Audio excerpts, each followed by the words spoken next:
Choisir sa robe de mariée, c'est un moment unique, mais parfois une vraie source de stress. Entre les centaines de modèles et les conseils contradictoires que nous pouvons recevoir, on ne sait plus vraiment où donner de la tête. Pourtant, il existe une base simple.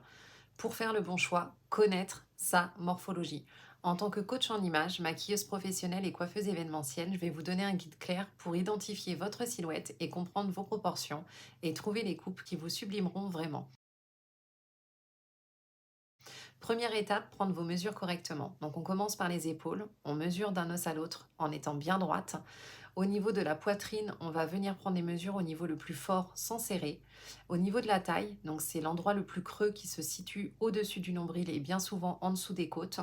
Et au niveau des hanches, alors attention, beaucoup se trompent. On ne mesure pas au creux de la taille, mais bien au point le plus large du bassin, souvent au niveau des fesses. Mon astuce de professionnel, c'est de reprendre 2 fois vos mesures pour vérifier. Deuxième étape, observez vos proportions. Une silhouette dite équilibrée fait généralement 7 à 8 têtes de hauteur. Donc si vous êtes petite, on cherchera vraiment à allonger la silhouette. Si vous êtes grande, on pourra venir rééquilibrer les volumes. La troisième étape consiste à identifier sa morphologie.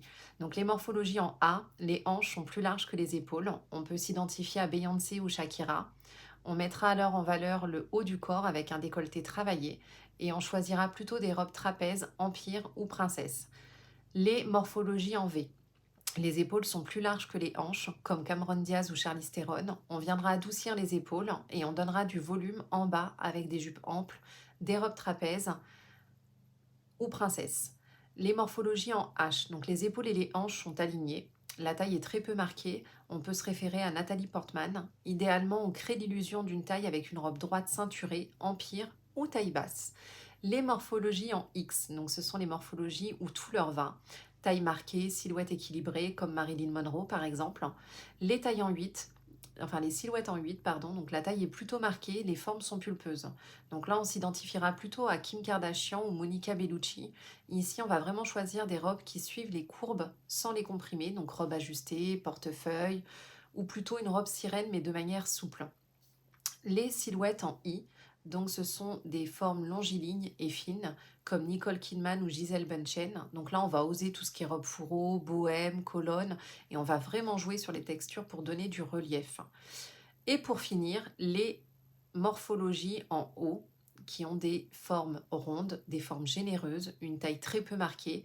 On peut se référer à Adele ou Rebel Wilson. Donc là, on va plutôt miser sur des robes empire, trapèze fluide, avec un beau décolleté en V qui va venir allonger la silhouette et mettre en valeur le buste. Mon conseil d'experte, c'est que la robe de mariée doit être choisie en cohérence avec votre morphologie, mais aussi avec votre personnalité. Et mon rôle va être vraiment d'harmoniser votre robe, votre maquillage, votre coiffure pour un ensemble qui soit fluide et élégant. Parce que le même maquillage et la même coiffure ne donnera pas du tout le même rendu selon la coupe de votre robe. Et maintenant, ce que j'aimerais, c'est que vous me dites en commentaire, avez-vous identifié votre morphologie? Quelle robe vous fait rêver? Et surtout, si vous avez aimé cette vidéo, n'hésitez pas à liker et à vous abonner pour des prochaines vidéos. Je vous souhaite une bonne journée et je vous dis à très bientôt. Bye bye!